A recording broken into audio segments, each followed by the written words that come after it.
لا حول ولا قوة إلا بالله العلي العظيم. أعوذ بالله من الشيطان اللعين الرجيم. بسم الله الرحمن الرحيم. رب اشرح لي صدري ويسر لي أمري واحلل عقدة من لساني يفقهوا قولي. الحمد لله الذي لا يبلغ مدحته القائلون ولا يحصي نعماه العادون ولا يؤدي حقه المجتهدون. الذي لا يدركه بعد الهمم ولا يناله غوص الفتن.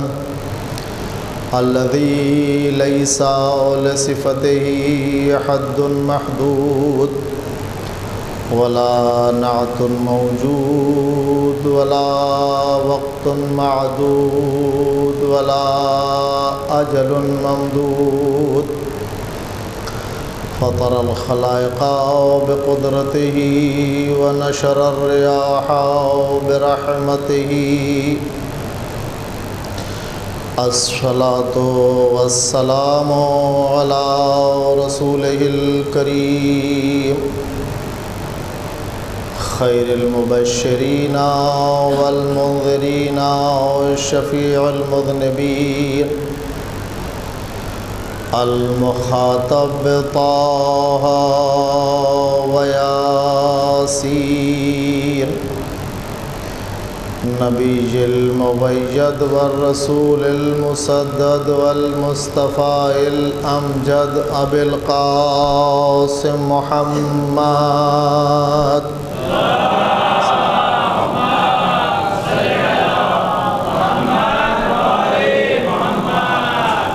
ولعنة الله على أعدائهم أجمعين. أما بعد فقد قال الله سبحانه وتعالى في كتابه المجيد. بسم الله الرحمن الرحيم. ولقد بعثنا في كل أمة رسولا أن اعبدوا الله واجتنبوا الطاغوت فمنهم من هدى الله ومنهم من حقت عليه الضلالة فسيروا في الأرض فانظر كيف كان عاقبة المكذبين. صلوات پڑھتے پر محمد والے.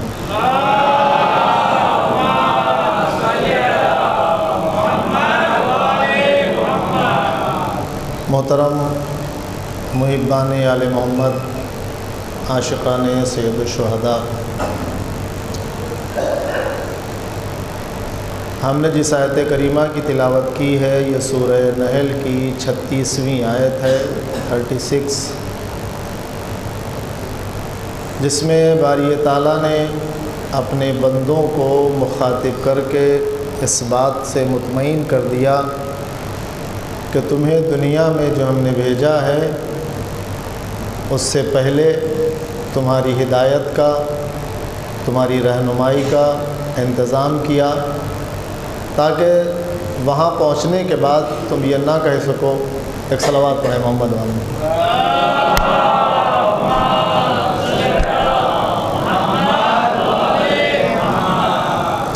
تم یہ نہ کہہ سکو کہ پروردگارہ کہ جتنے پیریڈ میں تیرے نبی کو آنے اور سمجھنے میں، بڑا ہونے میں ٹائم لگا، ہم اتنے دیر گمراہ رہے یا ہمیں کوئی راستہ دکھانے والا نہیں تھا.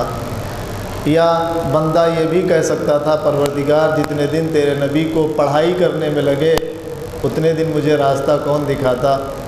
تو اللہ نے یہ سارے آپشن پہلے ہی بند کر دیے کہ تمہیں بعد میں بھیجوں گا، ہادی پہلے بھیجوں گا۔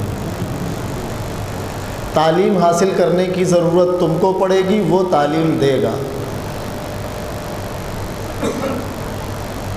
اس نے اپنے بندوں سے اس محبت کا اظہار کیا کہ دیکھو میں نے جب تمہیں ہر چیز سے افضل ترین بنایا ہے اور تمہیں میں نے مکرم بنایا، زمین پر تمہیں چلنے کی قوت عطا کی ہے، پانی پہ اس کے سینے پہ قدم رکھ کے تمہیں دوڑنے کی طاقت ہم نے عطا کی ہے، ہواؤں کو قبضہ کرنے کی، ان کو قید کرنے کی طاقت ہم نے تمہیں دی ہے۔ انسان ترقی کرتا چلا جا رہا ہے اور اپنی ترقی پر ناز بھی کرتا ہے، اور کرنا بھی چاہیے۔ جتنا بندہ ناز کرتا ہے اس سے کہیں زیادہ خالق بھی ناز کرتا ہے، اور یہی بندہ جب بارگاہ اہدیت میں آ کے سر جھکا دیتا ہوگا تو اپنے فرشتوں سے، انہی فرشتوں کو پکار کے کہتا ہوگا پروردگار کہ دیکھو تم یہ کہتے تھے کہ یہ لوگ خوریزی کریں گے، دیکھو کتنی ترقی کرنے کے بعد بھی یہ میرے آگے سر جھکائے ہوئے ہیں۔ اس بندے سے محبت بے پناہ کرتا، اور اسی لیے وہ چاہتا ہے کہ میرا بندہ مجھ سے دور نہ رہنے پائے، یہ بندہ میرا ہے تو میرے قریب رہے۔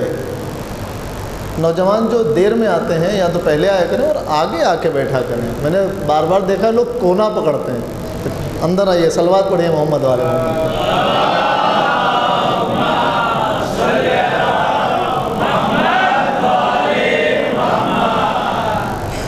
ویسے بھی جو لوگ پہلے آ جاتے ہیں، جوان ہوں یا بزرگ ہوں، جوانوں کو خیر پہلے آنا بھی چاہیے۔ مجلس میں پہلے آنے کا مطلب یہ ہے کہ یہ سپاہی تیار ہے، اگر امام آ جائیں تو امام کے ساتھ جا سکتا ہے۔ سوتا ہوا سپاہی امام کو نہیں چاہیے، معلوم ہوا امام تو جنگ کہیں اور کر رہے ہیں، ہم ابھی تیاری ہی کر رہے ہیں، ایسا نہ کریں۔ اللہ اپنے بندوں سے بے پناہ محبت کرتا ہے، اور اس محبت کا ہی نتیجہ ہے کہ اس نے تم سے پہلے ہر چیز معین کر دی ہے، ہر چیز موجود ہے، اور تمہیں کہیں جانے کی ضرورت نہیں ہے۔ ہادی تم تک چل کے آ رہا ہے، تلاش تم کرو نہ کرو لیکن ہادی کا پیغام تم تک پہنچ جائے گا۔ یہ انسان جسے اللہ بے پناہ چاہتا ہے، اسے ایک قیمتی چیز جو اس نے دی، جس کی وجہ سے اسے سرفراز کیا، جس کی وجہ سے اسے بلند مقام دیا، جس کی وجہ سے یہ آج ساری دنیا میں سب سے افضل ہے، ہر روز ایک نئی چیز ایجاد کرتا ہے، ہر دن ایک نیا قدم آگے بڑھاتا ہے۔ جن چیزوں کو دور سے دیکھتا تھا آج اس کے نزدیک چلا جاتا ہے۔ جب وہ دیکھتا تھا یہ اونچے اونچے پہاڑ مجھ سے کیا افضل ہو سکتے ہیں، لیکن اس کی عقل نے جب اسے سہارا دیا تو کہا یہ تو میری چٹکیوں میں بھوسا ہو سکتے ہیں۔ یہ تیز ترار ہوائیں جو گھروں کو، پہاڑوں کو، زمینوں کو، درختوں کو، نباتات کو، جمادات کو اڑاتی رہتی ہیں، اڑا کے کہیں لے جاتی ہیں، اس انسان نے جو اپنی عقل و شعور کا سہارا لیا تو اس ہوا کے دوش پہ اڑنے لگا۔ اسی انسان نے جب اپنے جسم کو دیکھا اور صرف وہاں پر پتے نظر آئے، شرمگاہیں کھلی رہیں، تو اس جسم کو ڈھکنے کے لیے اس کی عقل نے سہارا دیا۔ اس نے باریک سوت سے اپنے لیے بہترین لباس تیار کیے، ان کمزور دھاگوں سے ایک اپنا مضبوط لباس تیار کیا۔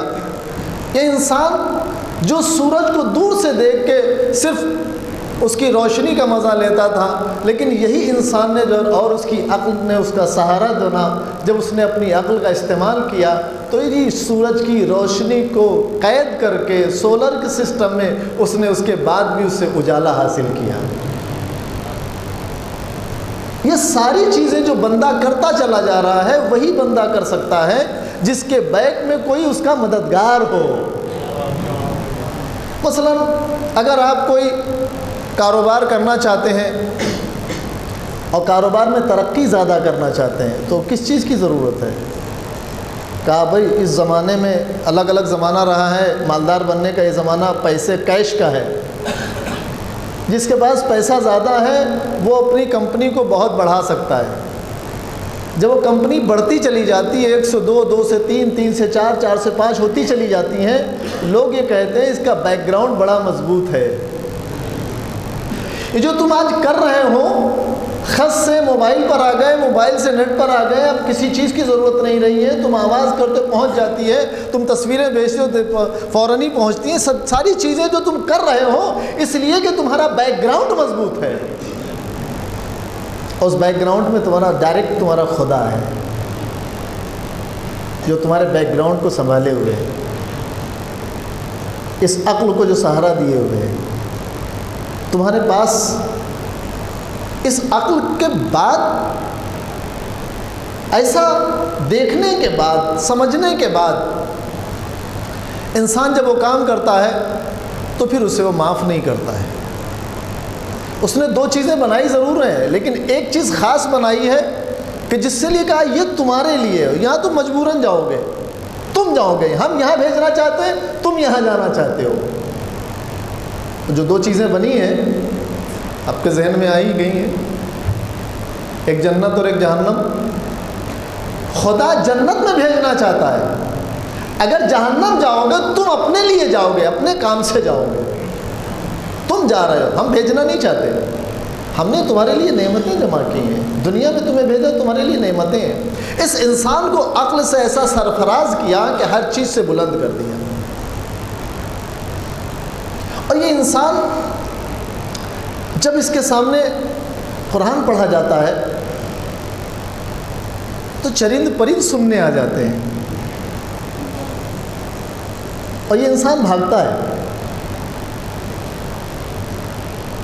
کیوں بھاگتا ہے؟ کیوں سننا نہیں چاہتا؟ ہزاروں تقریریں سن لیتا ہے، موبائل پہ سنتا ہے، اسی پوسٹر پڑھتا ہے، تمام دن بھر آج کل یہی کام ہے۔ محرم میں گانا نہیں سن سکتے تو نوحہ سن لے، تلاوت قرآن نہیں سنیں گے، ہم عداوت ہے کچھ، قرآن نہیں سنیں گے۔ اگر چاہیں تو صرف محرم میں ہی کم سے کم 1 پارہ تو حفظ ہو سکتا ہے۔ جو آیت میں نے آپ کو بھیجی وہی آیت دوسرے کو بھیجی، ایک آیت تو کم سے کم پڑھ کے یاد ہو گئی۔ لیکن ہم عادی کس چیز کے ہو گئے؟ غنا کے، جھومنے کے۔ اگر آپ کو یہی کرنا ہے تو پھر آپ اپنی منزل تلاش کیجیے۔ منزلیں بہت ہیں، لیکن اللہ کی طرف سے تمہارے لیے ایک راستہ بنایا گیا، دوسرا راستہ تم خود چنتے ہو۔ کیوں لوگ اس پر اثر نہیں کرتے ہیں، اثر لیتے نہیں ہیں، جذب نہیں کر پاتے ہیں؟ آخر وجہ کیا ہے، سبب کیا ہے؟ وہ تو کہہ رہا ہے کہ میں نے ہر امت کے لیے الگ الگ نبی بھیجے۔ کیوں بھیجے وہ بھی بتا دیا، تاکہ تم اللہ کے علاوہ کسی اور کی عبادت نہ کرو۔ یہ بھی بتا دیا تم سب کے سب ہی ہدایت یافتہ نہیں ہو پائے، اور جو ہدایت یافتہ نہیں ہوئے وہ ذلیل و رسوا ہوئے۔ دیکھو کتنے بڑے بڑے کھنڈر دکھائی دیں گے، کس فلاں بادشاہ کا کھنڈر رہی ہے۔ یہ انسان اللہ کی باتوں کو درک کیوں نہیں کرتا ہے؟ ہم لوگ جہاں ہیں یہاں آس پاس کھیتیاں بھی ہیں اور بہت سارے کسان بھی ہوں گے۔ جب آپ کھیت میں جاتے ہیں فصل کے بعد جب گھر چلے آتے ہیں تو گھاس اگ جاتی ہے۔ کچھ گھاس ضدی قسم کی ہوتی ہے، اس کو کھود کے نکالنا پڑتا ہے۔ کچھ گھاسیں ایسے نوچ لی جاتی ہیں اگر جگہ نرم ہے تو۔ اگر وہ جگہ سخت ہو چکی ہے، وہ کھیت سخت ہو گیا ہے تو پہلے ہل چلے گا، اس کے بعد پھر وہ گھاس نکالی جائے گی، اور وہ ساتھ میں رہتا ہے جو زیادہ ضدی گھاس ہے اس کو جڑ سے نکالا جاتا ہے۔ رہنے دو نا، اسی پہ بیج ڈال دو۔ تو کسان کیا کہے گا؟ مولانا صاحب بیج ضائع ہو جائے گا، کیونکہ گھاس اس بیج کو کھا جائے گی۔ اگر کچھ بیج اگ بھی جائیں گے تو پھر وہ ہمارے کام کے نہیں رہیں گے۔ اگر ہم کو مکمل صحیح فصل اگانا ہے تو پہلے اس گھاس کو، چاہے وہ نرم گھاس ہو یا ضدی گھاس ہو، اس کو نکال کے پھینکنا پڑے گا، کیونکہ یہ اصول الہی میں سے ہے۔ اللہ نے کہا اپنے نبیوں سے پہلے کہو کہ کوئی خدا نہیں ہے،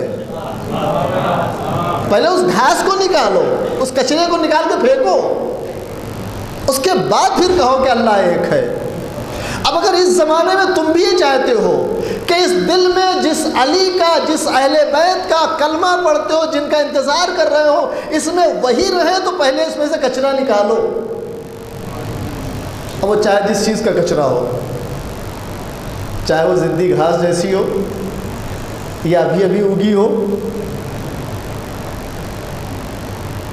اور جو علاقے پتھریلے ہیں، پہاڑی علاقے ہیں، کسان ان پتھریلے علاقوں میں سے نرم جگہ، جب پتھریلے علاقوں میں آپ جائیں گے کھیت دیکھیں گے چھوٹا سا یہاں پر بھی، چھوٹا سا وہاں پر ہے، جگہ جگہ چھوڑ چھوڑ کے ہوتے ہیں، کیوں؟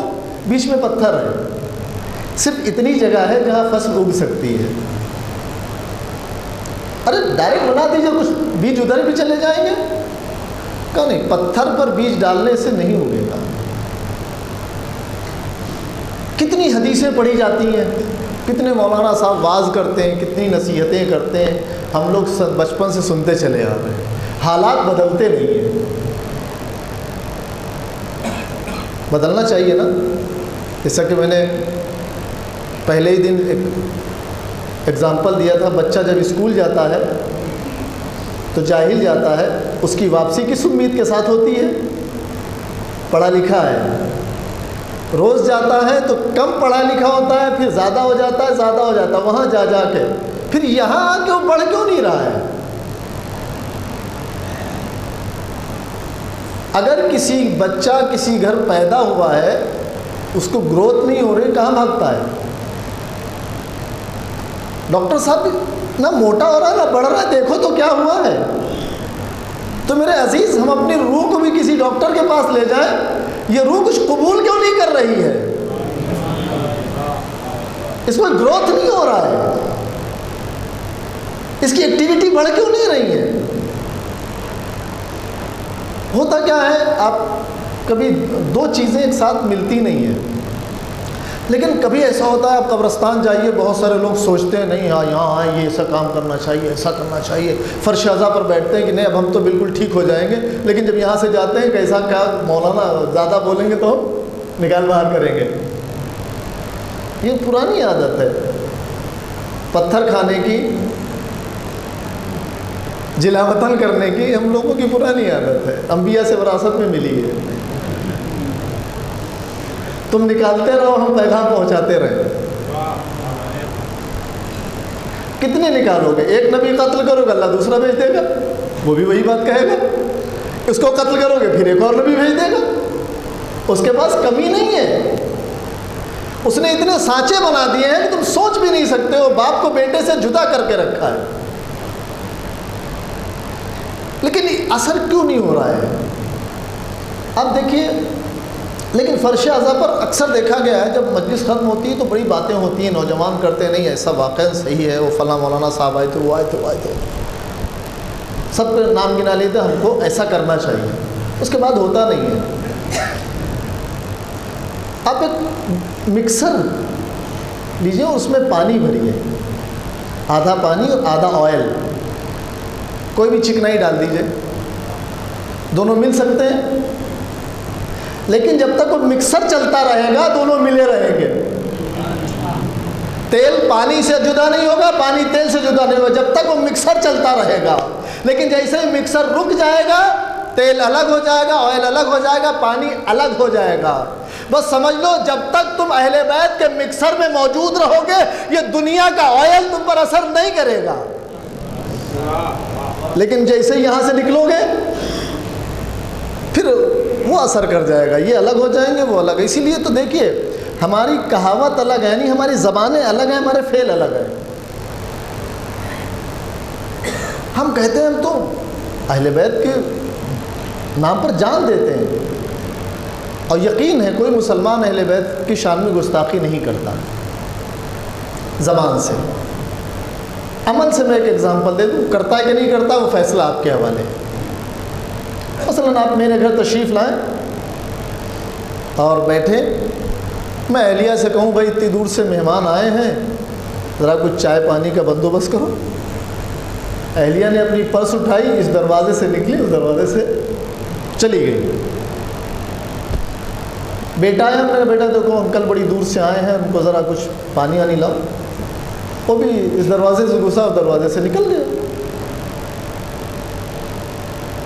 بیٹی سے میں نے کہا بیٹی دیکھو اتنی دور سے مہمان آئے ہیں، کچھ چائے کا بندوبست کرو۔ اس نے بھی اپنی پرس اٹھائی، اس دروازے سے گھسی، اس دروازے سے چلی گئی۔ زبان سے تو کچھ نہیں، کسی نے کچھ کہا، توہین کی، برا بھلا کہا، لیکن اب آپ انصاف سے بتائیے توہین دونوں کی ہوئی کہ نہیں ہوئی؟ بالکل اسی طرح ہم آل محمد کو زبان سے برا نہیں کرتے ہیں، لیکن جو پریکٹیکلی عمل کرتے ہیں وہ آل محمد کے خلاف ہوتا ہے، وہ ان کی شان کے خلاف ہے، وہ ان کی توہین ہو رہی ہے۔ اگر کوئی مسلمان جا رہا ہے، کسی نے کہا دیکھو ایسے مسلمان ہوتے ہیں، اللہ اکبر استغفر اللہ، تو توہین کس کی ہوئی؟ جس سے تم اٹیچ ہو۔ کتنے لوگ جب جاتے ہیں بچے شرارت کرتے ہیں، کیا کہلاتے ہیں؟ کس کا بچہ ہے، بڑا نامعقول ہے، ارے اس کے باپ نے کیا خطا کی ہے؟ کس کا بچہ ہے؟ گالیاں بک رہا ہے، بڑا نامعقول بچہ ہے۔ کہتے ہیں کہ نہیں کہتے ہیں؟ آپ ہی لوگ کہتے ہیں، ہر معاشرے میں یہی کہا جاتا ہے۔ ہم آل محمد کو کیا سمجھتے ہیں؟ ہمارے کون ہیں؟ پیغمبر اکرم نے غدیر کے میدان میں کلیئر کر دیا کہ ہم کون، اور یہ جن کو ہم بھیج رہے ہیں وہ ہے کون۔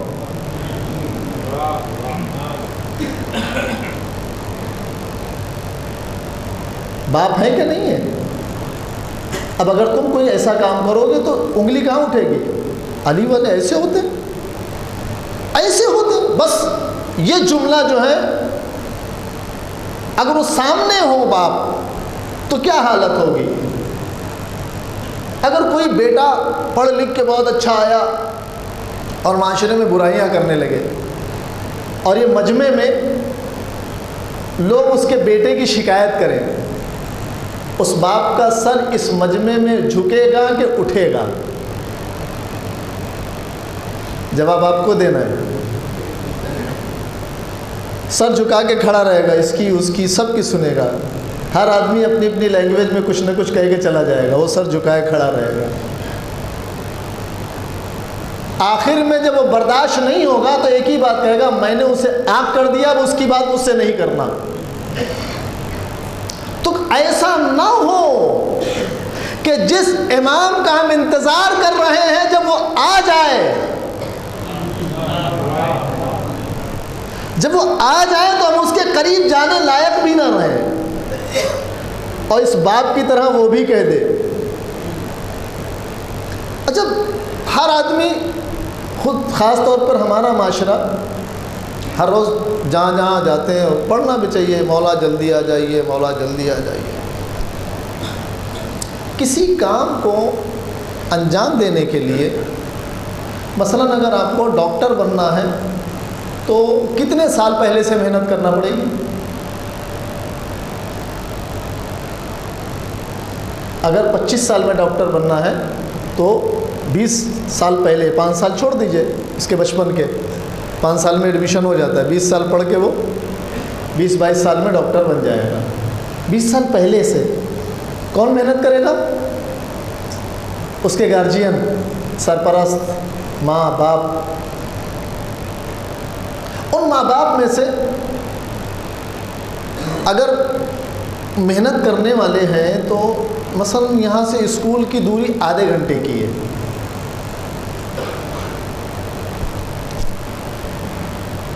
بچے کو کتنی جلدی بیدار کیا جائے کہ وہ پہنچ جائے؟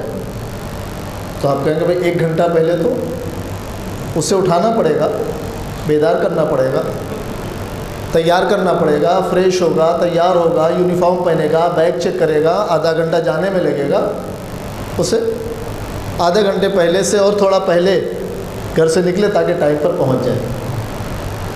ایک آدمی مثلا 8:30 بجے کا اسکول ہے، 8:30 بجے لڑکے کو جگا رہا ہے، بیٹا اٹھ جلدی جلدی اٹھ جلدی اٹھ. ایک ہاتھ میں اس کا بیگ لیا, ایک ہاتھ میں جوتے لیے, بیگ سب لیا, کاندھے پہ رکھا, بھاگا. اسکول کئے بجے کا ہے؟ 8:30 بجے کا. یہ گھر سے کئے بجے نکلنا ہے؟ اب جب وہاں اسکول کے گیٹ پہ پہنچے گا تو کیا ملے گا؟ تالا ملے گا نا, واچ مین بھگا دے گا. اب آپ اسکول کے گیٹ پہ بیٹھے, جلدی بیٹا جوتا پہن, جلدی یونیفارم پہن, ہاں پہ چلے جا رہے ہیں. وہ جو اطراف میں دیکھنے والے لوگ کھڑے ہیں وہ اس بات کو کیا کہیں گے, اس ماں کو کیا کہیں گے, میری بہن اپنے بچے کی زندگی کیوں خراب کر رہی ہو؟ تمہیں نہیں پتا کہ اسکول 8:30 بجے کا ہے؟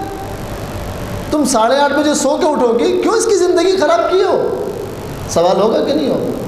جتنے لوگ دیکھیں گے ہر روز یہی سوال کریں گے, اسکول والے قبول نہیں کریں گے. سب کو پتا ہے, لیکن جن کو اپنے بچے کامیاب کرنا ہے پہلے سے سب فٹ فاٹ, رات کو بیگ چیک کر کے رکھ دیا, صبح جلدی اٹھایا, یونیفارم پہنائے, پہنچا دیا, آزاد. بچہ سیکھ کے آ گیا. اس کا بچہ اس کے بچے میں کیا فرق ہے؟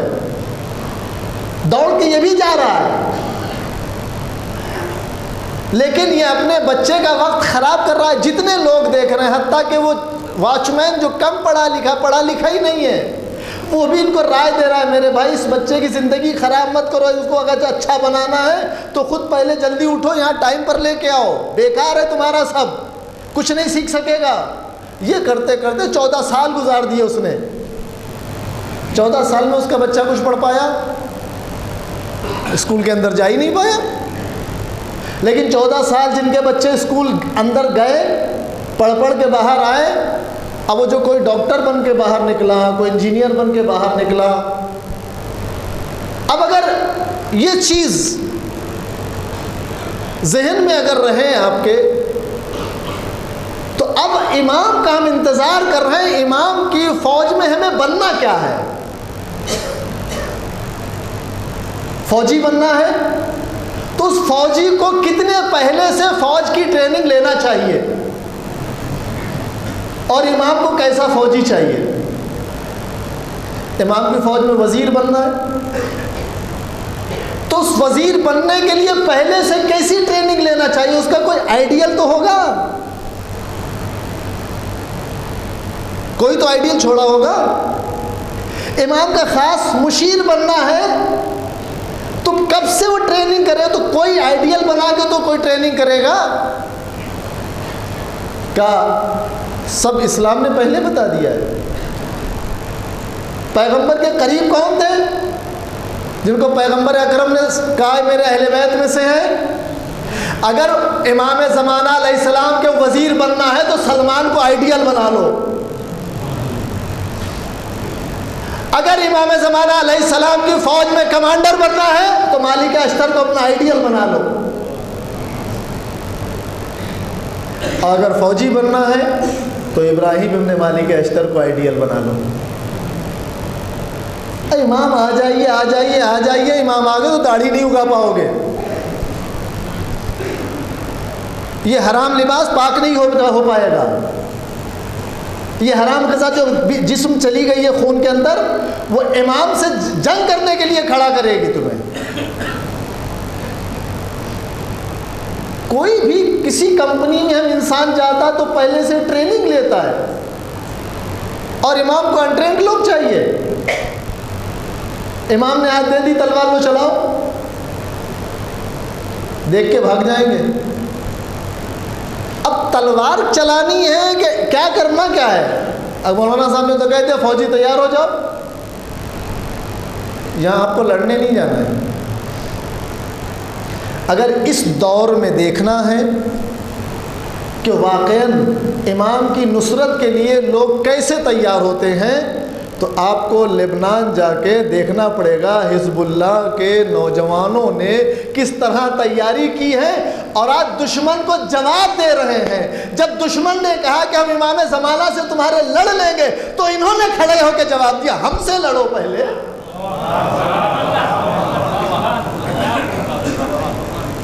بلانا آسان ہے,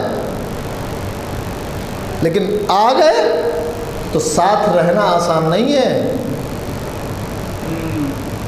صبح کی نماز کا جو عادی نہیں ہے وہ اٹھے گا کیسے؟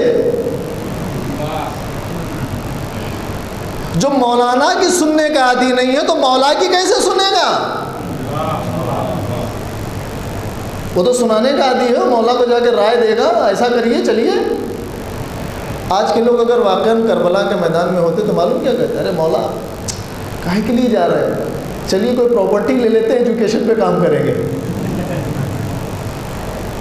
کوئی آتا مولا وہاں جائیے نہیں، ہم لوگ کچھ اور کرتے ہیں، تھوڑی دیر کے لیے مصالحت کر لیتے ہیں، کچھ بزنس کریں گے،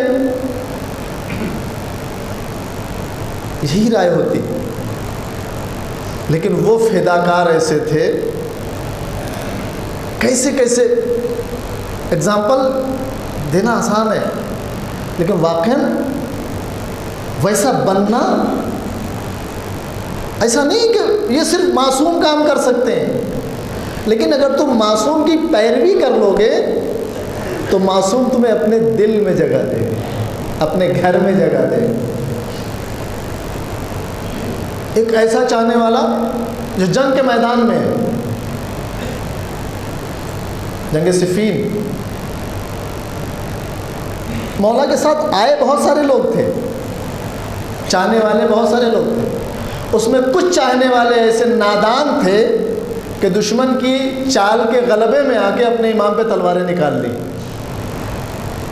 لیکن جو اصل چاہنے والے تھے میدان میں ڈٹے ہوئے ہیں، دشمن کے خیمے کی رسیاں کاٹ چکے ہیں۔ بڑی توجہ چاہتا ہوں، بڑا قیمتی ہے یہ لمحہ۔ وہ دشمن تلوار کے نیچے ہے، بڑا فتنہ ختم ہونے والا ہے، پیچھے سے آواز آئی مالک، مولا بلا رہا ہے، مالک میری مانو تھوڑی ایک لمحے کے لیے، اس آدمی کی بات نہ سن۔ ڈائریکٹ مولا نہیں آئے، ڈائریکٹ مولا نہیں ہے، مولا کا پیغام لے کے کوئی آیا ہے جو کہہ رہا ہے کہ مالک مولا بلا رہے ہیں، مالک تھوڑی دیر اس کی آواز نہ سنو، ہو سکتا ہے جھوٹ بول رہا ہو، فتنہ ختم کر دو، چلا دو تلوار۔ پڑھیے جنگ صفین کا یہ اتنا یہ والا پوائنٹ، یہ لمحہ کہ دشمن کے خیمے کی رسیاں کٹ چکی ہیں، دشمن تلوار کے نیچے ہے، اور پیچھے سے آواز آئی مالک تمہیں مولا بلا رہا ہے، مالک تھوڑی دیر نہ سنو تلوار چلا دو، تو مالک کہیں گے اسی لمحے کے لیے تو میں نے اطاعت کی ہے، میں ایک لمحہ بھی اپنے امام کی اطاعت سے غافل نہیں ہو سکتا ہوں۔ قیامت تک کے لیے مالک اشتر نے فتویٰ دے دیا ہے، اگر تم حقیقی چاہنے والے ہو ایک لمحے کے لیے اپنے امام سے غافل نہ ہونا۔ آئیڈیل بناؤ نا، ہم خالی بلانے تو چکر میں، امام خود نہیں آئے، خیمے میں ہیں، کسی کو بھیجا ہے، جاؤ بلا لاؤ، امام ابھی خود نہیں آ رہے۔ کچھ لوگ ہیں بیچ میں جنہوں نے اپنی جانیں قربان کرنے کا مصمم ارادہ کر لیا ہے کہ ہمیں اپنے مولا پہ جان قربان کر دینا ہے۔ آج کے دور میں اگر دیکھیں تو حسن نصر اللہ حفظ اللہ تعالی کھڑے ہیں، مولا آپ حکم دیجئے ہم جان قربان کریں گے۔ ہمارے مراجع آج کھڑے ہیں، مولا آپ حکم دیجئے ہم جان قربان کریں۔ انہوں نے آئیڈیل بنایا ہے مالک اشتر کو، ایک لمحے کے لیے ہم غافل نہیں ہیں، مولا آپ آئیے ہم ہیں۔ آج دشمن لڑنے کے لیے تیار ہے۔ اسرائیل کی پہاڑیاں جہاں ہیں وہاں کچھ پہاڑیاں ہیں جہاں سے امام کی جنگ ہوگی، جو آپ تاریخ پڑھیں گے، دشمن اپنی فوج لگائے ہوئے ہیں، دوست کہاں ہیں؟ دوست ہیں کہاں؟ اور امام کے دوست کیسے تھے؟ جو راتوں کو یاد الہی میں رات گزارتے تھے۔ ایک شخص پیغمبر کی بز میں بیٹھا اونگ رہا ہے، خطبہ رہا ہے، اونگ رہا ہے، دوسرے نے اعتراض کیا، یا رسول اللہ دیکھیے آپ کی باتوں میں اونگ رہا ہے یہ۔ اس سے رسول نے پوچھا کیوں اونگ رہے؟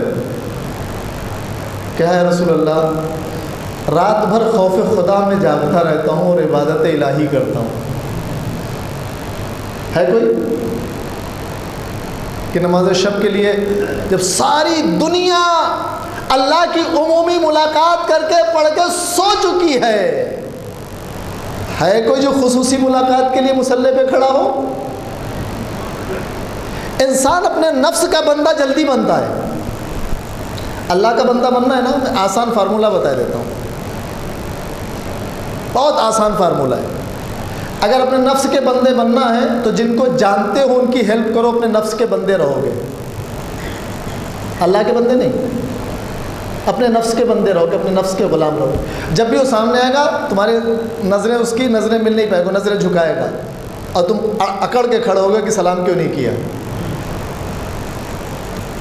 اگر کسی کو ایک روٹی بھی کھلاؤ گے، جو رات سنتے ہیں نا مولا راتوں کو جاتے تھے، کیوں جاتے تھے؟ تو اللہ کے بندے تھے۔ رات کو جب صبح ہوتی تھی اور گھر میں آنگن میں گیہوں کی بوری دکھائی دیتی تھی تو اٹھ کے کہتے تھے کہ کوئی اللہ کا بندہ آیا تھا۔ اگر تمہیں اللہ کا بندہ بننا ہے تو اپنی پہچان چھپا کے لوگوں کی مدد کرنے نکلو۔ اس کے بعد جب وہ ہاتھ میں دیکھے گا، گھر میں دیکھے گا، اکاؤنٹ تلاش کرے گا تو کہے گا کسی اللہ کے بندے نے دیا ہے۔ اس وقت تمہیں سکون ملے گا، خدا کی رحمت میں تم آؤ گے۔ بنو تو اس کے بندے۔ اس کا بندہ بننا اتنا آسان کام نہیں ہے، بھیڑ جمع کرنا آسان ہے۔ فَمِنْهُمْ مَنْ هَدَى اللَّهُ، کچھ لوگوں کو ہدایت ملی ہے، بھیڑ تو بہت تھی، اور جن کو ہدایت نہیں ملی ذلیل و رسوا ہوئے۔ اور ذلت کیسی؟ ذلت کوئی برستی ہے کہ پتہ چلے؟ بہت سارے لوگوں کو پتہ ہی نہیں چل پاتا ہے، احساس نہیں کر پاتا کیونکہ نفس مردہ ہو چکا ہوتا ہے۔ اگر اولاد ماں باپ کو گھور کے دیکھے تو یہ ماں باپ کے لیے ذلت ہے، اس اولاد کے لیے بھی ذلت ہے۔ یہ انسان جب اپنے عقل اور ضمیر کو دنیا کے ہاتھوں بیچ دیتا ہے تو پہاڑ سے پیدا ہونے والی اونٹنی کو بھی قتل کر دیتا ہے۔ جب یہ انسان اپنے ضمیر اور نفس کو دنیا کے ہاتھوں بیچ دیتا ہے تو سامنے دکھے ہوئے چاند کے دو ٹکڑوں کو بھی نظر انداز کر دیتا ہے۔ جب یہ انسان اپنے ضمیر کو دنیا کے ہاتھوں بیچ دیتا ہے تو پلٹتے ہوا سورج بھی اسے نظر نہیں آتا۔ جب یہ انسان اپنے ضمیر کو دنیا کے ہاتھوں بیچ چکا ہوتا ہے تو اس کے سامنے زندہ اور مردہ ایک ہی آدمی نظر نہیں آتا۔ لیکن جب اس کے اندر ایمان آ جاتا ہے تو ایک الگ طاقت پیدا ہوتی ہے، ایک الگ قوت جس کو قرآن مجید نے نقل کیا ہے۔ اگر وہ قوت تمہیں محسوس ہوتی ہے سمجھ لو پوری طاقت ہے۔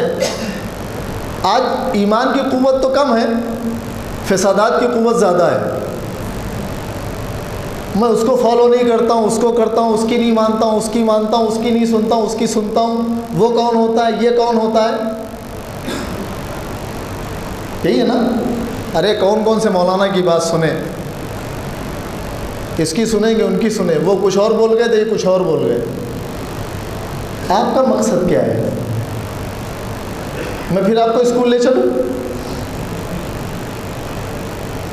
اسکول جب آپ نے اپنے بچے کو لے گئے ہیں تو پوچھا ہے پڑھانے والا کون ہے؟ ہندو ہے کہ مسلمان، عیسائی ہے کہ یہودی؟ کہا ہمیں یہ پوچھنے کی کیا ضرورت ہے، ہم کو تو علم سے مطلب ہے۔ جب وہاں تمہیں صرف علم سے مطلب ہے تو یہاں پر بھی صرف تمہیں علم سے مطلب ہو، چہروں سے مطلب نہ ہو۔ جب یہ ایمان اندر پختہ ہو جاتا ہے اس کی قوت کیا ہوتی ہے؟ قرآن مجید اس موقع کو آپ کے پاس ویڈیو کی شکل میں کیسا پیش کر رہا ہے، پورا قصہ موجود ہے۔ فرعون کا دربار، جناب موسیٰ پورا مجمع بھرا ہے، فرعون سے بات چیت ہو رہی ہے، تو کیا ہے، تیرا خدا کیا ہے؟ وہ کہہ رہا ہے تیرا خدا کیا ہے؟ کہہ رہا ہے تو کیا ہو سکتا ہے؟ تم کہو نا میں اللہ کا نبی ہوں، تم کہو نا انا ربکم الاعلی، میں تو بڑا خدا ہوں، تو کیسا خدا ہے؟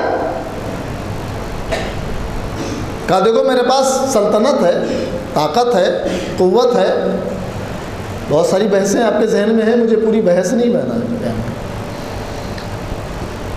کہا تمہارا خدا کیا کر سکتا ہے؟ کہا میرا خدا زندہ کو مردہ اور مردہ کو زندہ کر سکتا ہے، تم کر سکتے ہو؟ ہاں، جن کو پھانسی کا حکم تھا انہیں آزاد کر دیا، جو آزاد گھوم رہے تھے پھانسی پہ چڑھا دیا، دیکھو میں نے کر دیا۔ کہا نہیں، ایک ہی آدمی کو زندہ بھی کر دے اور مردہ بھی کر دے۔ جب وہ ہار گیا تو اس نے اپنے جادوگروں سے کہا، ساحر جو بیٹھے تھے، کہ اب یہاں سے تم اپنا کام کرو۔ ان جادوگروں نے اپنا کام شروع کیا، رسی کے سانپ بنائے۔ خدا آپ کیا کریں؟ کہ تمہارے پاس یہ عصا ہے نا، ڈنڈا،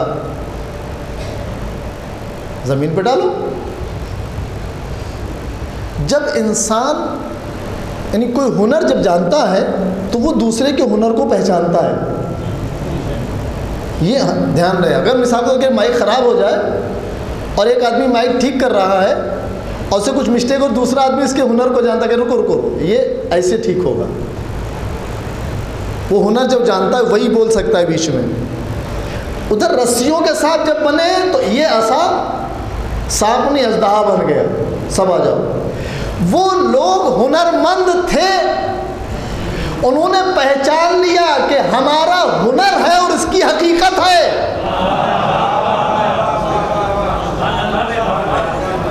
وہ اپنے ہنر سے اور اس حقیقت سے جب واقف ہو گئے تو فوراً فرعون کو چھوڑ دیا اور موسیٰ کے پاس آ گئے، ہم تمہارے خدا پر ایمان لاتے ہیں۔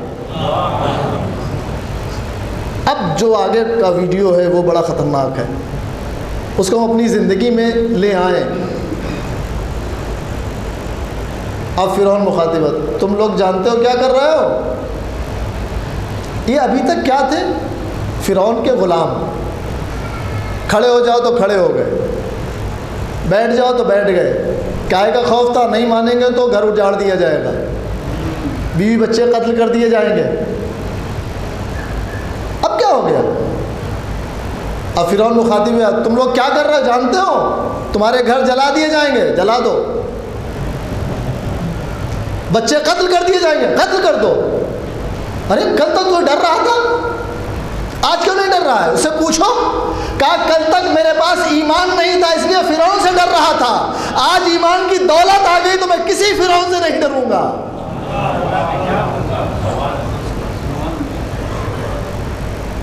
تو ہمارے پاس بھی یہی ہونا چاہیے نا۔ آج بھی فرعون ہے، اسرائیل کی شکل میں، امریکہ کی شکل میں، یورپین کی شکل میں فرعون موجود ہے، لیکن جن کے ایمان پختہ ہیں ان کی چالوں سے، ان کے ٹینکوں سے نہیں ڈرتے، کیونکہ ہنرمند پہچانتا ہے ہنر کیا ہے اور اصل کیا ہے۔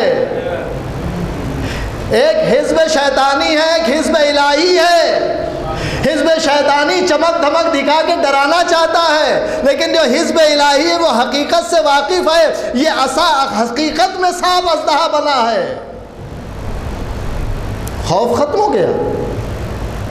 آج جس کے بھی دل میں اصل ایمان موجود ہے، اس کے دل میں دنیا کے کسی بھی حاکم کا، جابر کا کوئی خوف نہیں آئے گا، اور کسی اور کی محبت اسے روک نہیں سکتی، کیونکہ جب تک ان کے پاس ایمان نہیں تھا، ساحروں کے پاس بیوی کی محبت، بچوں کی محبت، گھر کی محبت، سب کچھ آڑے آ رہی تھی، لیکن اس محبت سے جب قیمتی محبت مل گئی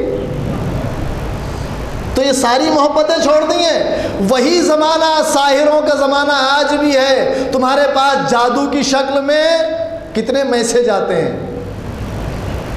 صرف اس لیے تاکہ تم فخر موسیٰ سے الگ ہو جاؤ۔ اتنے لوگ ایمان لے آئے۔ اب جناب موسیٰ ان کو لے کے کچھ قتل کر دیے گئے، سامنے قتل ہو رہے ہیں لیکن بے ایمانی نہیں جا رہی، ایمان جو آ گیا بے ایمان نہیں ہو رہا ہے، یہ قتل ہو رہا ہے۔ چلے آئے، آنے کے بعد جب یہ خبر ملی کہ فرعون رات میں حملہ کرے گا تم لوگوں پر، نکل لیے سب۔ جناب موسیٰ اپنے ساتھیوں کے ساتھ شہر سے باہر، فرعون بھی اپنے ساتھیوں کے ساتھ۔ رہنما اگر کافر بھی ہے اور لوگ اس کی بات مان رہے ہیں تو اس کے ساتھ دے رہے ہیں۔ ادھر ان کا رہنما کون ہے؟ موسیٰ۔ اتنی بڑی فوج کا رہنما کون ہے؟ فرعون۔ رات کو نکلی، یہ بھی فوج لے کے نکلا۔ صبح کا ایک عجیب منظر، دریائے نیل، پیچھے فرعون کا لشکر، آگے اتنا لمبا چوڑا دریا۔ تازہ تازہ ایمان لائے ہیں، تھوڑا خوف زدہ ہو گئے، اے نبی خدا آپ کیا کریں گے؟ کہا جس خدا نے اب تک مدد کی وہی پھر کرے گا۔ پروردگار کیا کروں؟ کہا تمہارا عصا ہر کام کرتا ہے، ہر کام تمہارا یہ عصا کرتا ہے۔ جب پتھر سے پانی نکال سکتا ہے تو پانی میں پھر راستہ بنا سکتا ہے، بناؤ۔ ایک راستہ بن گیا، ارے تو بن گیا، اور صرف ایسے نہیں پانی ہٹ گیا ہو۔ اتنی بڑی دریا میں کتنا کیچڑ ہوگا، تالاب جب سوکھتا ہے نا کیچڑ ہو جاتا ہے، راستہ بنا، یعنی وہ کیچڑ بھی تم ان کے لیے برابر رہا، ایک نہیں 12 راستے بنائے۔ کوئی تفصیل میں نہیں جاؤں گا، وہ سارے آپ کے ذہن میں، ہم آپ کو دیکھیں وہ ہم کو دیکھیں، کھڑکیاں بناؤ دروازے بناؤ، سب بن گئے، نکل رہے ہیں۔ ڈرو میں پہلے پیر رکھتا ہوں۔ جناب موسیٰ نے پیر رکھا، سب لوگ چل دیے۔ راستہ کس نے بنایا؟ اللہ کے نبی نے۔ بڑی توجہ رکھیے گا اگر یہ والی ویڈیو بھی سمجھ میں آ گئی قرآن مجید کی۔ پیچھے فرعون کا لشکر قریب آ گیا، اس نے بھی اس نبی کے بنائے ہوئے راستے پر اپنے گھوڑے دوڑا دیے، فوج پوری، فرعون بھی ساتھ میں، یہ آگے آگے اور وہ پیچھے پیچھے۔ راستہ کس نے بنایا ہے؟ نبی خدا نے۔ مومن چل رہے ہیں آگے آگے، مومنین کو قتل کرنے کے لیے فرعون پیچھے پیچھے۔ سب لوگ باہر نکلتے جا رہے ہیں، یہ سب داخل ہوتے جا رہے ہیں۔ جناب موسیٰ آخر میں، ایک پیر دریا کے اندر ہے موسیٰ کا، ایک دریا سے باہر ہے، راستے موجود ہیں۔ جیسے ہی جناب موسیٰ نے دریا سے اپنا پیر نکالا اور ادھر فرعون کا آخری سپاہی بھی دریا میں داخل ہوا۔ یہ راستہ جو نبی کا بنایا ہوا تھا، جب کافر اس پر آیا اور نبی وہاں سے ہٹ گیا تو وہ راستہ، وہ پانی جب ایک دوسرے کے گلے ملنے لگا تو اب مومن تو بچ گیا، اسی راستے پر کافر ڈوب گیا۔ راستہ تو نبی کا بنایا ہوا تھا، اس کو بھی بچانا چاہیے تھا۔ کہ راستہ اگر نبی بناتا ہے تو نبی کے راستے پہ چلنے والا بھی مومن ہونا چاہیے۔ وہ راستہ اسی وقت تک برقرار رہا جب تک نبی راستے میں رہا، یہ دنیا بھی اس وقت تک برقرار رہے گی جب تک فخر موسیٰ اس دنیا میں ہے۔ اس وقت اس منظر کو خالی اب یاد کر لیں اور اپنے کو خود کو آج سے ہی آمادہ کریں۔ جب وہ راستہ ختم ہوا اور فرعون ڈوبنے لگا، کہنے لگا اے موسیٰ تمہارے خدا پر ہم ایمان لاتے ہیں، کہا وقت نکل گیا ہے، ایسا نہ ہو اس دنیا کے ختم ہونے کا وقت آئے اور وارث موسیٰ آ جائے اور تم کہو مولا آج ایمان لاتے ہیں۔ وقت چلا گیا، اب تمہیں صرف ڈوبنا ہے۔ بہت ساری چیزیں ہیں جن کو آج دنیا کے شیطانی رہنما اپنی فوج تیار کر رہے ہیں، لیکن تم فوج پہ فوج بنا لو۔ 40 آدمی پر ایک نبی کافی ہوتا ہے نا، ایک مسلمان کافی ہے۔ فوج پہ فوج بنتی چلی جا رہی شیطان کی، ہر ملک میں اپنی پہچان بناتے چلے جا رہے ہیں۔ اور یہ جو زمانہ آیا ہے وہ بالکل جناب موسیٰ کے زمانے سے ملتا جلتا ہے، سحر کا زمانہ، جادوگری کا۔ یہ جو ایڈیٹنگ ہے، ہولوگرافی ہوئی یا ویڈیو ایڈیٹنگ ہوئی، یہ اسی سحر کی طرح، جادو کی طرح ہے۔ آدمی اڑتا دکھائی دے رہا ہے، پہاڑ چلتا دکھائی دے رہا ہے، گھر کے اندر ایسا لگ رہا ہے کہ پانی پہ ٹہل رہا ہے۔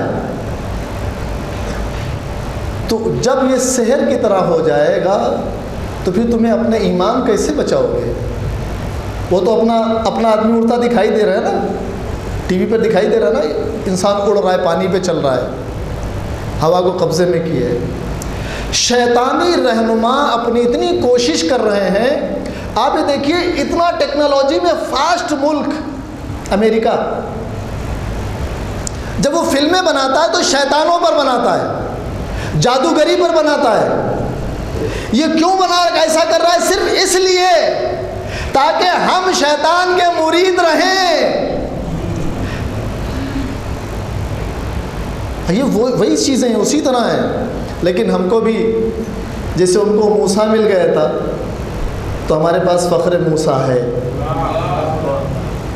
لیکن ان ساحروں کی طرح اگر ایمان پکا ہو گیا تو پھر موت سے یہ ہزاروں ہولوگرافی لے آئے، ہزاروں طرح کے سحر کر دیں، جادو کر لیں، خوف دلائیں، ہمارا ایمان پختہ رہے گا۔ اس کے لیے ابھی سے تیار ہونا پڑے گا۔ ہر ماں کو اپنے بیٹے کی تیاری کرنا پڑے گی، ہر نوجوان کو خود تیار ہونا پڑے گا، آنے والی نسل کے لیے اسے ابھی سے آمادہ ہونا پڑے گا کہ مجھے اپنے ایمان کے لیے آمادہ ہونا ہے، قربان ہونا ہے۔ دعا کرو کہ پروردگار ہمیں شہادت نصیب فرما۔ یہ بہت بڑا مقام ہے، بہت بڑا مرتبہ ہے۔ پروردگار میری نسل میں شہادت لکھ دے۔ اگر یہ دعا قبول کرا لی تو پھر یہ ہزاروں فرعون آ جائیں، ہزاروں نمرود اکٹھا ہو جائیں، ان چاہنے والوں کا کچھ نہیں بگاڑ سکتے۔ آج ٹارگیٹ پر کون ہے؟ صاحبان ایمان۔ بے ایمانوں کو تو انہوں نے کام پہ لگا ہی دیا ہے۔ تم شراب پیو، تم جوا کھیلو، تم جب کچھ بھی کرو، تمہارا کچھ وہ نہیں ہے۔ جو صاحب ایمان ہے ان کو راستے سے ہٹاؤ، ان کے لیے کام کرو، وہ ان کے رہنما کام کریں۔ لیکن ہمارے رہنما وہ ہیں کہ جنہوں نے اپنے خون دیے ہیں، اپنی جانیں قربان کی ہیں، اپنے گھر قربان کیے ہیں۔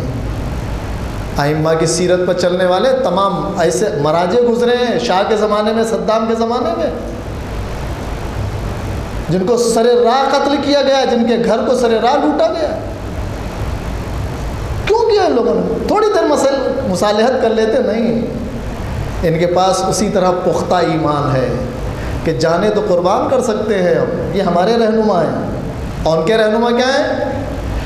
ہماری سیاست اور ان کی سیاست میں فرق یہی ہے کہ وہ عزت لینے کے لیے سیاست چلتے اور ہم عزت بچانے کے لیے سیاست کرتے ہیں۔ تم جان لینے کے لیے سیاست کرتے اور اسلام جان بچانے کے لیے سیاست کا حکم دیتا ہے۔ یہی تو فرق ہے امام کی سیاست میں اور لوگوں کی سیاست میں۔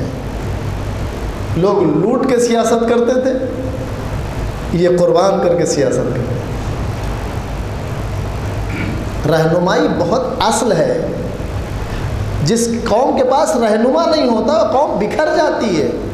آپ یہ دیکھیے کہ کتنے جھوٹے رہنما آج بھی موجود ہیں۔ کرتے کیا ہیں؟ رہنمائی کے نام پہ دولت جمع کرتے ہیں، پیسہ جمع کرتے ہیں، لگژری زندگی جیتے ہیں۔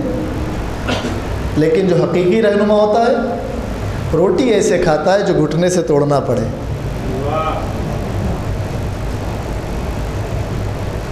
آج بھی جائیے، وہ تو امام کی بات ہے، جو آج جن کو امام نے منتخب بھی نہیں کیا ہے، خود امام کے راستے کو چنا ہے، ان کی لگژری زندگی نہیں ہے. ہمارے جو اہل بیت کے راستے پہ چلنے والے رہنما ہیں، آج ہم کو اس رہنمائی سے بھٹکانے کے لیے ہزاروں کوشش ہو رہی ہیں، ہزاروں طرح کی کوششیں ہو رہی ہیں. یہ اچھا ہے، یہ برا ہے، یہ بڑا ہے، یہ چھوٹا ہے. ارے جس سے تمہیں اپنا ایمان مل جائے وہ تمہارے لیے قیمتی ہے. کسی بھوکے سے پوچھو کہ بھوک کا مزہ کیا، کھانے کا مزہ کیا ہوتا ہے. کسی پیاسے سے پوچھو کہ ٹھنڈا پانی کسے کہتے ہیں. تم کو تو گھر بیٹھے مل گیا نا سب کچھ. ان لوگوں سے پوچھو جنہوں نے اسلام کو تلاش کیا ہے، قربانیاں دی ہیں. کتنے جھوٹے رہنما آج موجود ہیں. اگر فہرست گنائی جائے تو آپ خود غور کریں کہ صرف رہنمائی کس لیے ہے؟ دولت جمع کرنے کے لیے. یہاں رہنمائی کس لیے ہے؟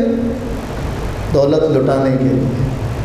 ان اللہ اشتری من المؤمنین انفسهم واموالهم بان لهم الجنہ یقاتلون فی سبیل اللہ ویقتلون. مومن تو وہ ہے کہ جو اللہ کی راہ میں اپنی جانیں بھی قربان کر دے، اپنا مال بھی قربان کر دے. بدلے میں اللہ ان کو جنت کا مالک بنا رہا ہے. وہ قتل کرتے ہیں تو خدا کے لیے، اور قتل ہوتے ہیں تو خدا کے لیے. جس کا ذکر توریت میں، انجیل میں، زبور میں، قرآن میں موجود ہے. ہم اپنے رہنما کا انتظار کر رہے ہیں، تو انتظار کرنے والا پھر ہونا کیسا چاہیے؟ مسافر جب گھر سے جاتا ہے تو سامان سفر اس کے ساتھ ہوتا ہے. ہم اس کا انتظار کر رہے ہیں جس کی مدد کرنا ہے. ہم کو کس چیز سے کرنا ہے؟ خالی ہاتھ؟ ہم دولت جمع کریں تو اس لیے کہ مجھے اپنے امام پر خرچ کرنا ہے، وصیت کر کے جائیں یہ ساری دولت امام کی ہے. یہ نہیں کرتے ہیں کس کی، یہ پوتے کی، یہ بیٹی کی، فلاں کی، ڈھماں کی، اس کی وصیتیں چلی جاتی ہیں. کیسے انتظار کرنے والے ہیں ہم؟ ہمارا جو کچھ بھی ہو ہماری وصیتوں میں لکھا ہونا چاہیے کہ جو کچھ بھی ہمارے پاس ہے یہ اولاد امام کے لیے، یہ گھر امام کے لیے، کیونکہ امام نے اسی اسلام کے لیے اپنی اولادیں قربان کی ہیں. ایسا سرمایہ امام کے پاس تھا، امام نے وہ سارے سرمایہ اسلام بچانے میں قربان کر دیا. ایام ازاں تیزی سے گزرتے چلے جاتے ہیں. ہم ہر روز ایک مجلس سنتے ہیں، لیکن ایک کام ایسا ہے جس سے ہمارا دل بھرتا نہیں ہے، وہ ہے اپنے امام پہ رونا. جیسے ہی آقا حسین کا نام آتا ہے بے ساختہ آنکھوں سے آنسو نکل. اس گھرانے نے جو قربانیاں دی ہیں آپ سنتے چلے آئے ہیں. تاریخ کی کچھ بیٹیاں اتنی مظلوم ہیں، اتنا ظلم کسی پر نہیں ہوا. 2 بیٹیاں تاریخ اسلام کی اتنی مظلوم ہیں، اتنا ظلم کسی کی کوئی دنیا کی بیٹی پہ نہیں ہوا ہے. ایک رسول کی بیٹی اور ایک حسین کی بیٹی. رسول کی بیٹی میں تو اتنا ظلم ہوا کہ جلتا ہوا دروازہ پہلو مبارک پر گرا دیا. جب اپنے بابا پر روتی تھی تو مدینے والے اعتراض کرتے تھے، یا دن میں رویا کرو یا رات کو رویا کرو. میں کہوں گا بی بی آپ پر تو صرف اعتراض ہوتا تھا، آپ کے لیے امام علی نے بیت الحزن بنا دیا، لیکن حسین کی بیٹی جب اپنے بابا میں رونا چاہتی تھی کوئی تماچے مارتا تھا، کوئی تازیانے مارتا تھا.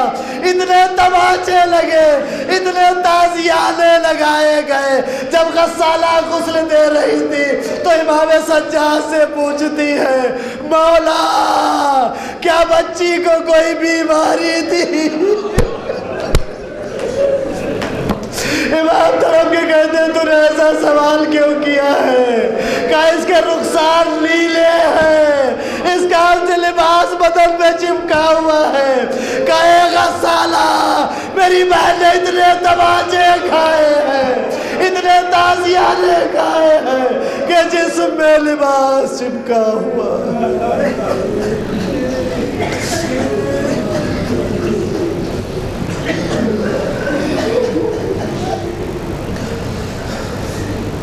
الا لعنۃ اللہ علی القوم الظالمین سيعلم الذين ظلموا أي منقلب ينقلبون۔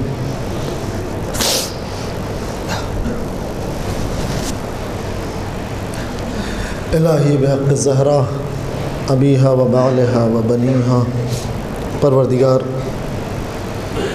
تجھے نہیں دونوں شہزادیوں کا واسطہ، ان مظلوموں کا واسطہ جن پر بے پناہ ظلم کیے گئے۔